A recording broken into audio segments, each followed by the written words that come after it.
우리가 묵상하실 하나님 말씀 창세기 1장 26절에서 28절의 말씀입니다.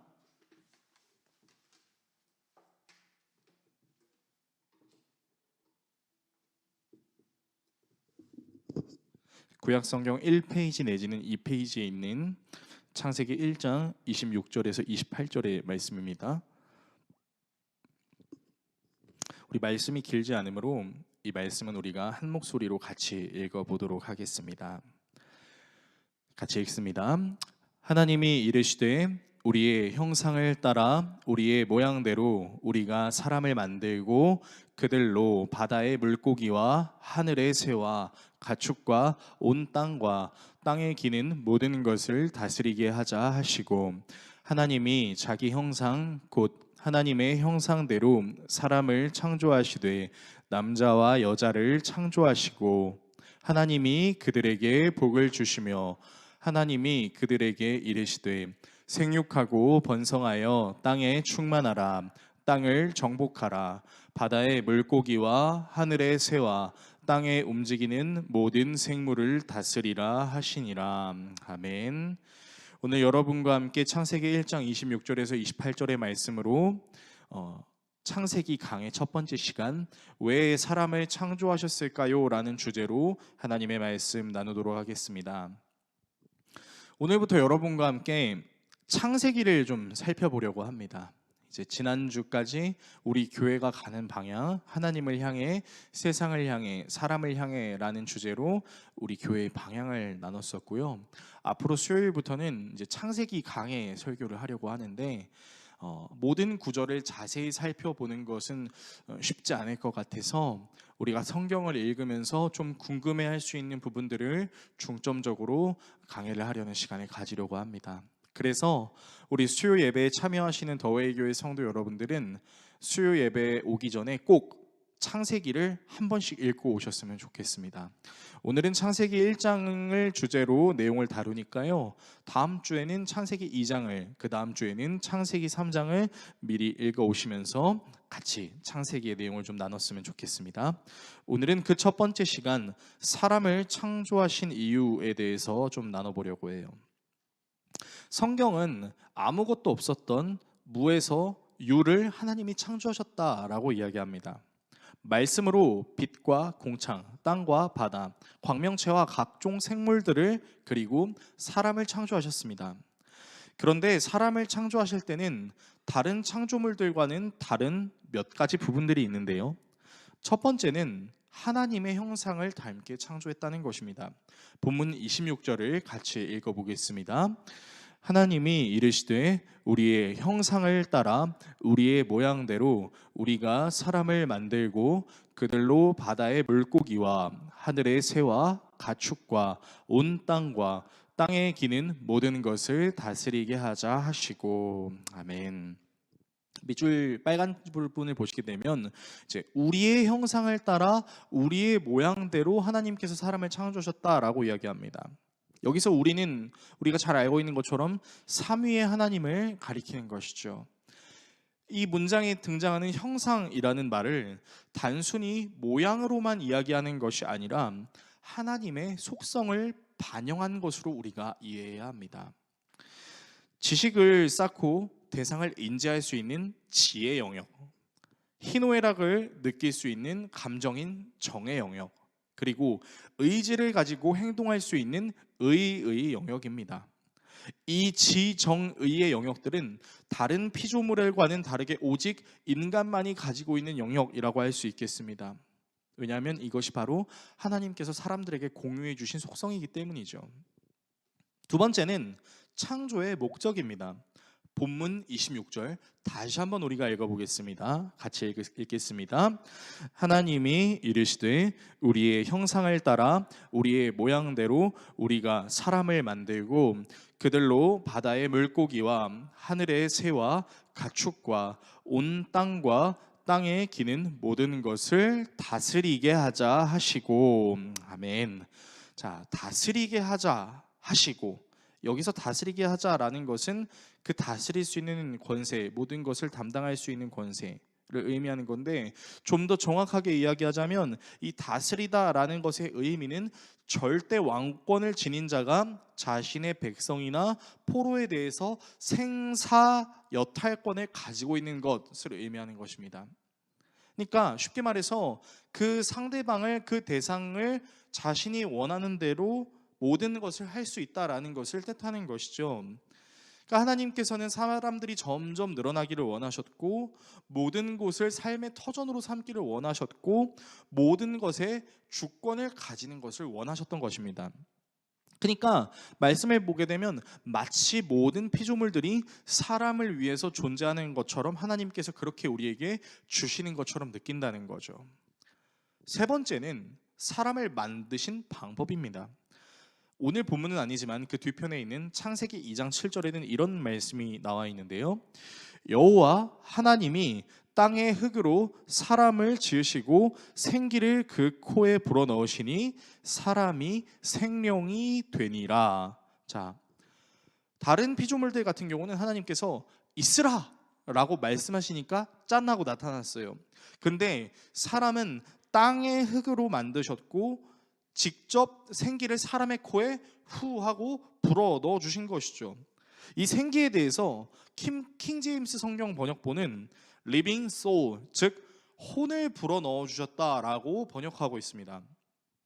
이렇듯 다른 피조물들과 다르게 사람은 하나님의 형상을 받았고 공유받았고 분명한 목적으로 창조되었고, 하나님께서 흙으로 빚어주시고 생기를 코에 불어넣어서 창조해 주셨어요.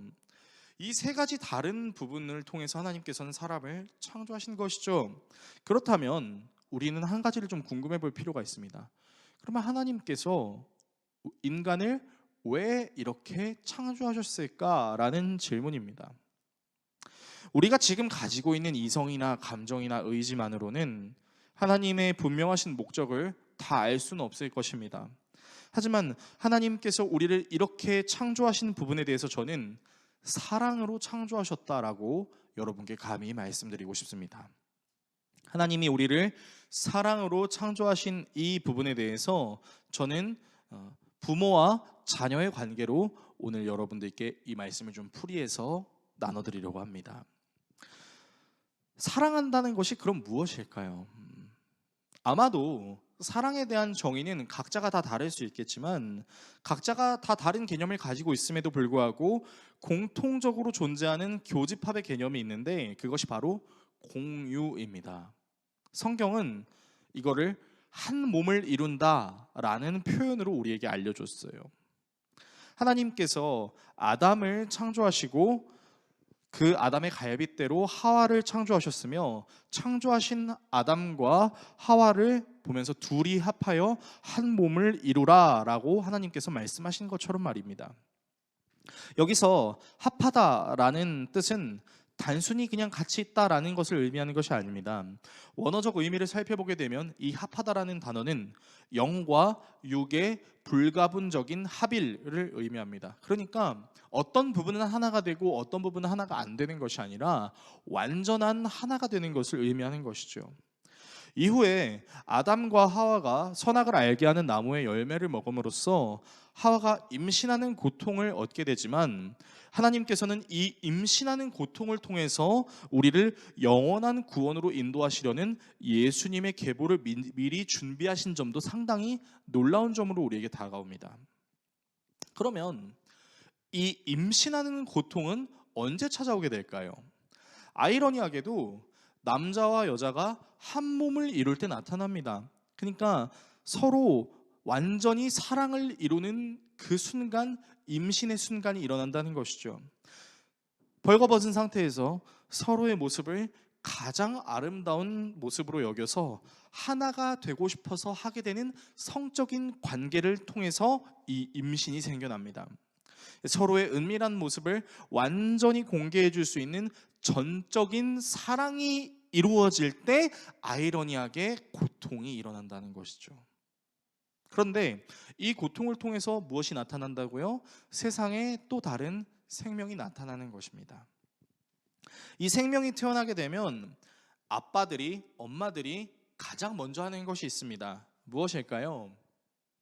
바로 이 아이가 나의 모습을 닮았는지 안 닮았는지를 확인하려는 것입니다. 물론 눈이 2개, 코가 하나, 입이 하나, 그리고 귀가 2개, 손가락, 발가락 5개 다 있는 거 확인합니다. 아기의 입천장이 막혀 있는지도 확인합니다. 근데 이것들을 확인하는 일도 굉장히 중요하지만 아기가 태어났을 때 아빠들이 엄마들이 가장 먼저 하는 것이 무엇이냐면 날 닮았나? 아빠를 닮았나? 엄마를 닮았나? 이거를 먼저 체크한다는 거예요. 그래서 자신을 닮은 모습이 보이면 어떻게 하냐면 기뻐합니다. 내 눈을 닮았어. 코가 내 코야. 입이 나를 닮았어. 손가락 발가락이 5개야 나를 닮았어. 당연히 5개인데 그렇게 나를 닮았다고 얘기하는 거예요. 그러면서 매우 좋아합니다. 물론 자신의 연약함을 닮는 것은 원치 않습니다. 그렇지만 자신의 모습을 닮은 것에 대해서는 매우 기뻐해요. 왜요? 자신을 닮은 것이 바로 자신의 자녀라는 것을 확인할 수 있는 증거이기 때문입니다. 하나님이 우리에게 자신의 속성, 지정의를 공유해 주신 이유는 바로 사람을 너무나도 사랑하셨기 때문이라는 것입니다. 하나님께서 단순히 외로우셔서 사람을 창조하셨다고 말하기는 좀 어렵습니다. 왜냐하면 하나님은 삼위로 계셨잖아요. 성부 하나님, 성자 예수님, 성령 하나님이 함께 창조 사역을 하셨단 말입니다. 하나님이 외로우셔서 우리를 창조하신 것이 아니라 하나님이 사람을 창조하신 이유는 지극한 사랑의 표현이라는 것이죠. 마치 사람이 서로를 진심으로 사랑해서 사랑했던 행위가 한 생명을 태어나게 하는 것처럼, 그리고 태어난 그 생명이 아빠와 엄마를 닮은 것처럼 하나님께서 우리에게 자신의 속성을 공유해 주신 이유는 바로 우리를 너무나도 사랑하셔서라는 것입니다. 사랑하는 성도 여러분, 저와 여러분이 하나님을 닮았다라는 것이, 하나님의 형상으로 태어났다는 것이 하나님께서 나를 정말 사랑하신다라는 증거로 믿으시기를 예수 그리스도의 이름으로 축원합니다. 자, 그렇다면 사랑하는 대상에게 하나님께서 주신 권한이 무엇이었죠? 바로 모든 것을 다스릴 수 있는 권한이었습니다. 그러면 이 모든 것을 다스릴 수 있는 권한을 우리는 어떻게 이해해야 될까요? 성경은 우리에게 하나님께서 사람을 창조하신 이유에 대해서 하나님이 만들어 놓으신 모든 피조물들을 다스리게 하시기 위함이다 라고 기록하고 있습니다. 이것을 표면적으로 보게 되면 마치 하나님께서 관리자, 감독자이시고 우리는 관리자로서 감독이신 하나님의 감독하에 모든 것을 관리하는 것처럼 느낄 수 있습니다. 그러나 여러분, 한번 우리가 생각을 해봅시다. 하나님은 전지전능하세요. 어디에나 계시고 영원하시며 오류가 없으십니다. 변하지 않으시는 분이세요. 불가능이 없죠. 그래서 어떻게 보면 사실 하나님께서는 관리자를 필요로 하실 필요가 없습니다. 관리자가 필요한 게 아닙니다. 그렇다는 건 하나님께서 단순히 피조물을 창조하신 것은, 사람을 창조하신 것은 창조하신 피조물을 관리하는 수준으로만 우리를 부르신 것이, 우리를 창조하신 것이 아니라라는 것이죠. 그러면 오늘 본문을 우리는 어떻게 이해해야 될까요? 하나님께서 사람들에게 다스릴 수 있는 권한을 주신 것을 우리는 어떻게 받아들여야 되냐면, 이것 역시 하나님께서 우리를 너무나 사랑하셨기 때문에 주신 권한이라고 이해하는 것이 옳습니다. 다스린다라는 개념은 아까 다뤘던 것처럼 모든 것이 가능한 상태예요. 자, 그러면 여러분 한번 생각해 보겠습니다. 자, 우리가 새로운 것을 발명했다고 한번 가정해 볼게요. 어떤 새로운 발명품을, 어떤 새로운 법을, 어떤 새로운 특허를 개발을 했습니다. 자, 그러면 이 새로운 것을 만들게 되면 무엇을 하게 되죠? 그 새로운 것에 이름을 붙입니다. 근데 그 이름을 붙이는 권한이 누구에게 있습니까? 그것을 만든 사람에게 있습니다. 그러니까 창조주가 가지고 있는 권한 중에 하나가 무엇이냐면 이름을 지을 수 있는 거예요. 하나님께서 창조하신 사람에게 모든 것을 다스리라 라고 하신 것은 무엇을 의미하는 것이냐면, 그 모든 생물들에게 이름을 주어라 라고 말씀하시는 것과 똑같습니다. 즉 창조하신 분은 하나님이신데 그 창조주만이 가질 수 있는 권세를 누구에게 주신 거예요? 사람에게 주신 거예요.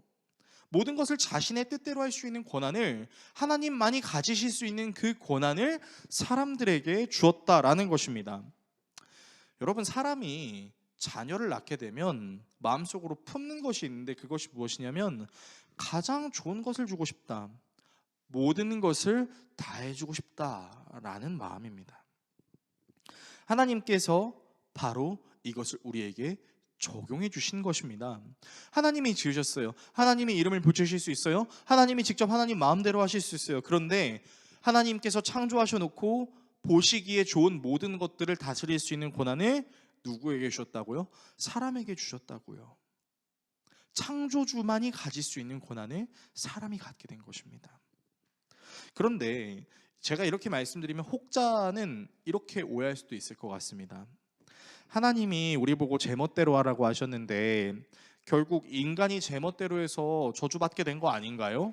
그러면 하나님은 어불성설의 하나님이 아닌가요? 라고 질문을 할 수 있겠죠. 그런데 생각해 보십시오, 여러분. 하나님께서 사람을 창조하셨을 때 그 사람을 보시면서 뭐라고 말씀하셨어요? 아니, 사람뿐만이 아니라 모든 창조물을 창조하시면서 뭐라고 말씀하셨어요? 지으신 것을 보시기에 좋았다라고 이야기했습니다.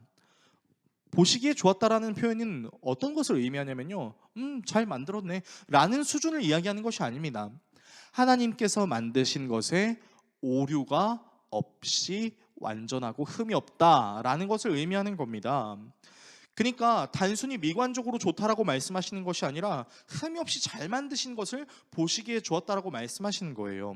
그러니까 처음부터 사람이라는 존재는 하나님께서 만드셨을 때 오류가 있게 만드신 것이 아닙니다. 잘 만드셨어요. 그대로 보기 좋게 모든 피조물을 다스릴 수 있는 권세를 부릴 수 있는 존재로 만드신 거예요.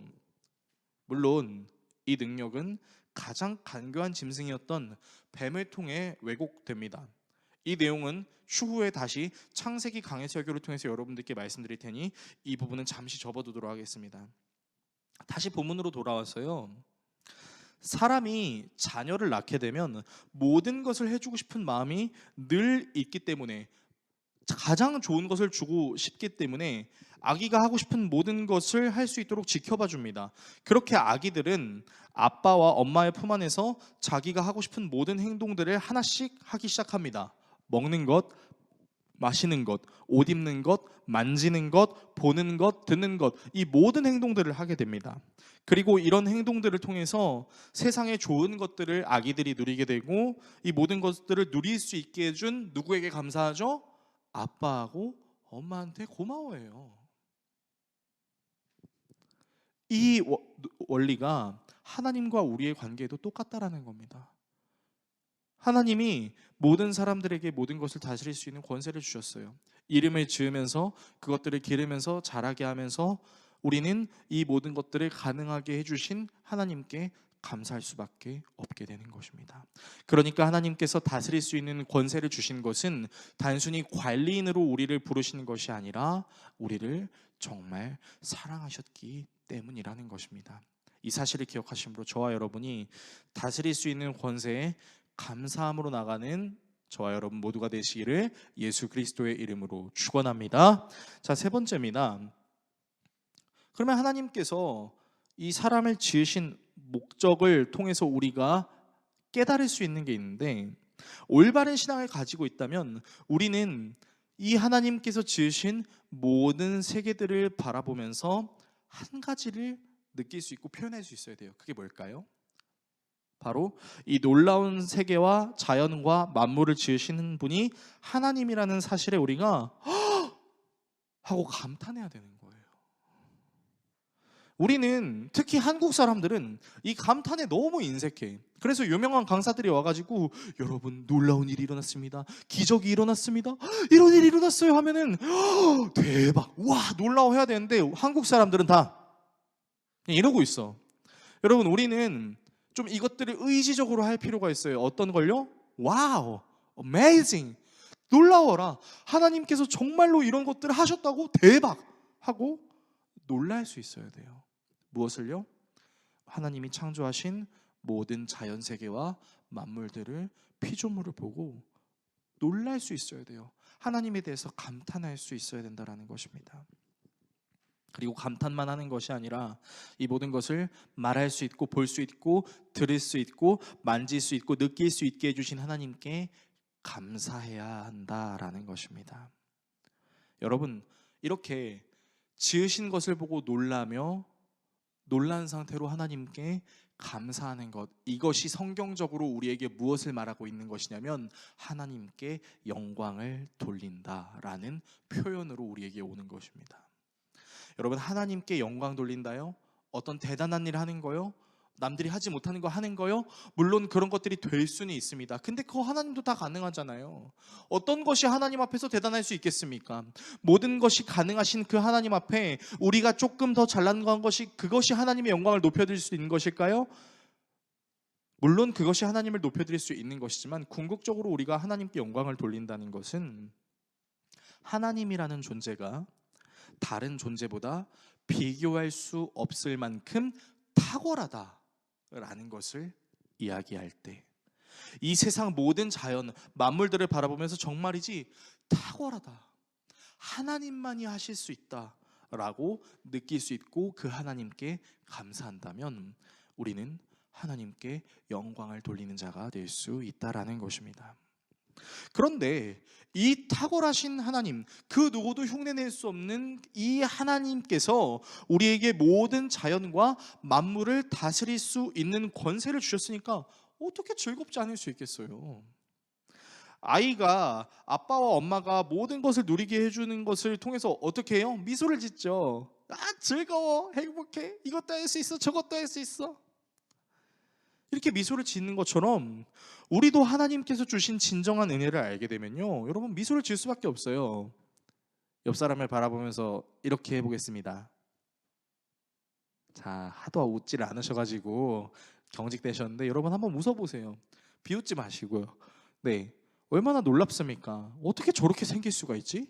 어떻게 저런 얼굴을 가질 수가 있지? 놀랍지 않습니까?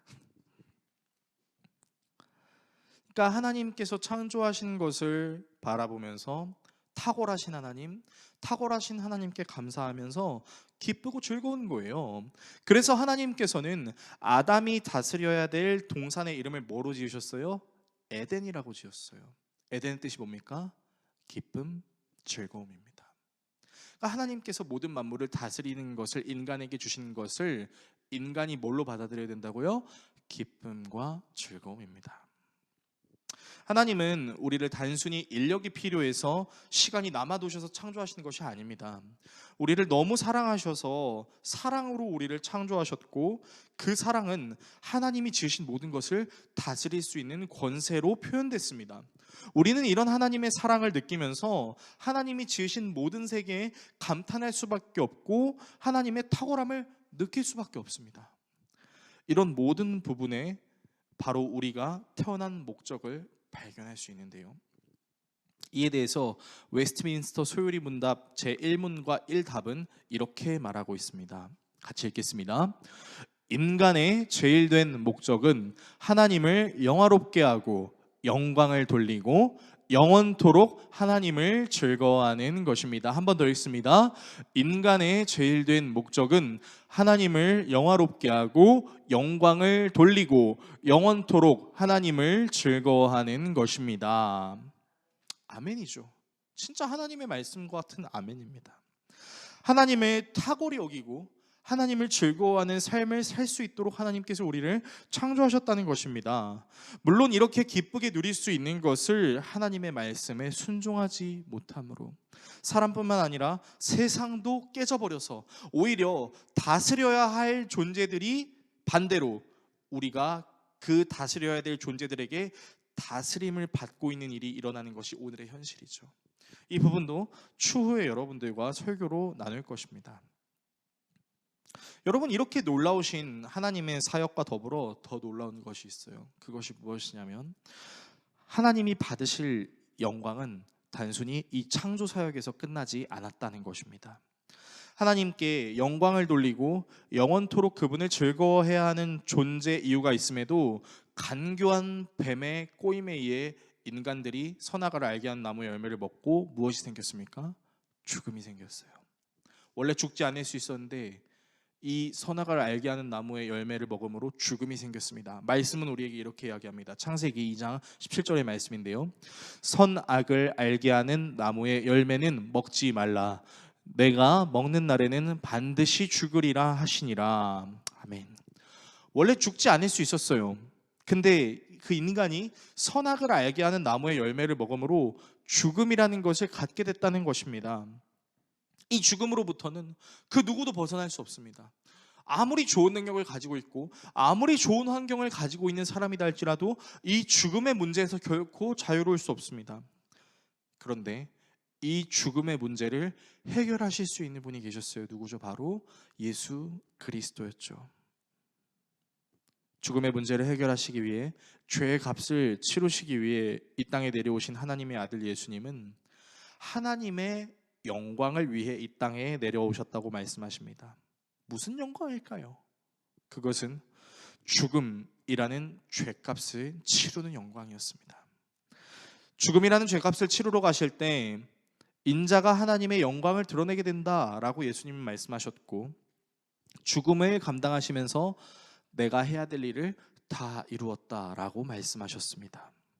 그리고 사흘 만에 부활하심으로 자신을 통해서만이 다시 아버지와 온전한 관계를 이룰 수 있다라고 말씀하십니다. 그래서 우리는 이 예수 그리스도를 따름으로 하나님께서 원래 우리에게 주셨던 아름다운 하나님의 형상을 회복해 나아가는 것이에요. 예수를 만남으로 모든 죽을 뻔한 자들을 하나님께로 되돌리시는 영광을 보여주신 그 예수 그리스도의 은혜로 말미암아 다시 우리가 다스림을 선포하는 하나님의 형상으로 회복되어져 나간다는 것입니다. 여러분, 이것이 우리가 예수를 믿어야 될 이유입니다. 우리는 하나님을 탄성하고 하나님을 탄복하면서 그 영광을 즐거워하기 위해 이 땅에 태어났습니다. 그러나 사람의 불순종으로 그 개념이 훼손되었어요. 그렇지만 예수 그리스도를 믿음으로 우리의 원래의 목적을 회복할 수 있다는 거예요. 뭐예요? 생육하고 번성하여 온 땅에 충만하고 땅을 정복하고 모든 것을 다스리는 것이요. 이 모든 것은 내가 더 나은 스펙, 내가 더 나은 환경에 있는 것으로 해결되는 것이 아니라 예수 그리스도를 믿음으로 하나님께서 원래 우리를 창조하셨던 아름다운 목적이 회복될 때, 그때 우리가 가진 것이 적더라도, 우리가 속해 있는 환경이 조금 부족하다 할지라도 하나님의 인도하심, 예수 그리스도의 은혜로 오늘을 살 수 있습니다. 오직 예수님을 통해서만이 우리에게 주어진 모든 것이 저주가 아니라 하나님의 은혜라는 것을 깨닫게 되는 것입니다. 그래서 우리가 찬양했던 것처럼 내가 지나왔던 모든 순간이, 내가 살아왔던 모든 순간이, 내가 걸어왔던 모든 길들이 당연한 것이 아니라, 저주가 아니라, 힘듦이 아니라 하나님의 은혜였다는 것을 깨닫게 될 수 있다라는 것입니다. 이 예수 그리스도를 믿으심으로 하나님이 우리를 창조하신 목적을 잘 회복함으로 살아가는 모든 순간이 하나님의 은혜요 기쁨이라는 것을 고백할 수 있는 저와 여러분 모두가 되시기를 예수 그리스도의 이름으로 축원합니다.